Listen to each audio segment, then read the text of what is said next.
Oh my lord. That was freaking spectacular. If Spider-Man Into the Spider-Verse is the perfect Spider-Man movie, this is the perfect Spider-Man sequel. It is absolutely mind-blowing. This movie is phenomenal from beginning to end. The voice acting, the animation, the direction, the story, everything in this movie is immaculate. And I don't know how they managed to elevate the bar from what people idolize as one of the best superhero movies ever made, as one of the best Spider-Man movies ever made. I don't know how they went, yeah, that was good, but like, I can do better. And then there's still going to be another one after that I'm sure they're going to be doing even better than this one. It's just absolutely freaking incredible. This movie is just near and dear to my heart. I saw the movie twice. Granted, there were complications for why I needed to see it twice, but I ended up seeing the movie twice, back to back, with an hour and a half in between it. And both times I saw it in a packed theater, and people cheered and clapped as soon as the movie was over. That's how good Across the Spider-Verse is. You just need to go see this movie if you're a fan of animation, if you're a fan of Spider-Man, if you're a fan of good movies in general, go see Across the Spider-Verse. And if you're someone that hasn't seen Into the Spider-Verse because you're like, I don't care about animation, blah, blah, blah, go watch the movie. Go watch the movie and then go see Across the Spider-Verse. You'll have a grandiose time. Just beautiful. I love the way how this movie starts. It starts off as just a Spider-Man movie. You know, it's not really dealing with the multiverse or anything like that at first. It's just a nice Spider-Man movie, and the movie progresses into like all the crazy, like traveling through the Spider-Verse and everything intertwines in such a beautiful way that's so spectacular. I love the interpersonal stories between all of the characters. Everything feels deep rooted in what these characters believe in. Everything and every action that they take part in this movie has something to do with their emotional core and what they believe in as a person. And you get to see them grow and change and feel conflict with what's going on. And I just love it so much.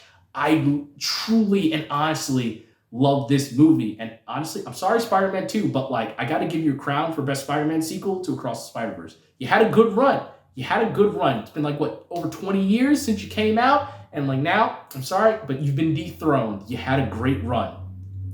But man, do I love this movie. And the first time I saw it, I felt like the movie was going to end. The third act is so dramatic and emotional, and just you're on the edge of your seat that it feels like it's going to end multiple times. And I was just sitting there like, please don't end here. I need more of this movie. I can't bear that you just cut the movie here. And it kept going like that, but it never felt like the movie was dragging. It felt like a natural progression leading to a proper cliffhanger ending for Across the Spider-Verse, leading into the final installment, as we know as of right now, Beyond the Spider-Verse. So everything flowed perfectly. It works out phenomenally. I very much loved it. Seeing it the second time, the movie went by like that. It's like a 2.5 hour movie, and it just went quick.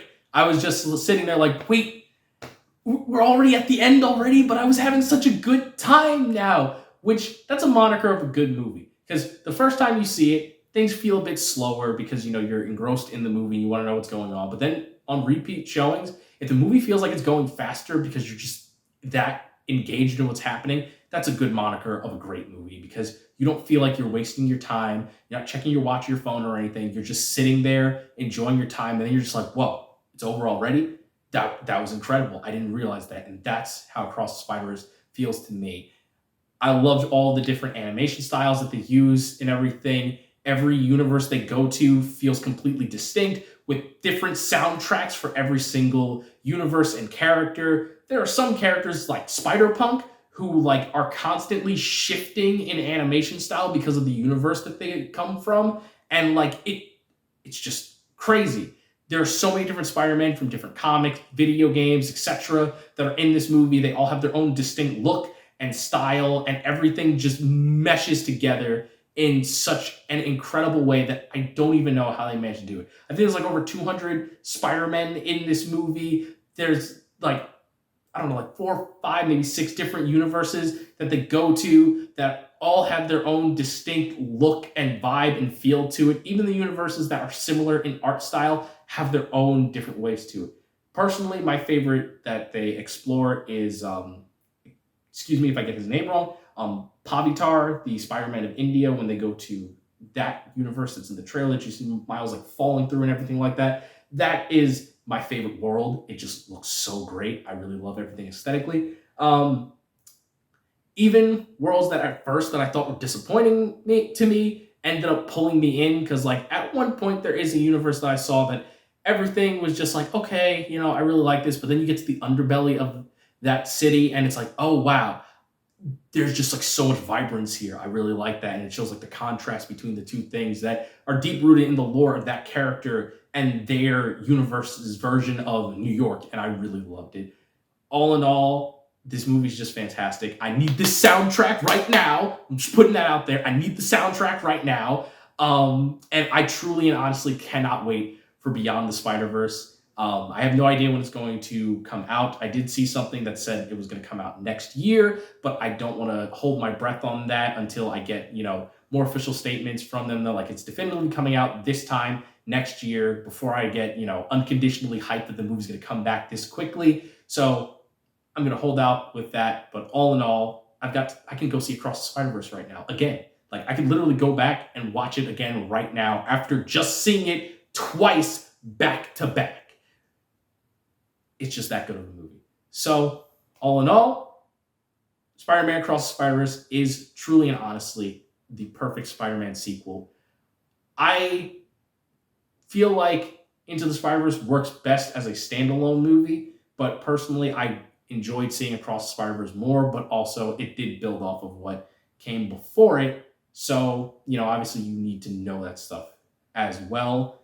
But I think I enjoyed Across the Spider-Verse more than I did Into the Spider-Verse. They just do so many more things visually that are absolutely phenomenal. They do so many more things with the direction. They just improve in every aspect than the first one did. And I can't believe that they managed to do something this magnificent.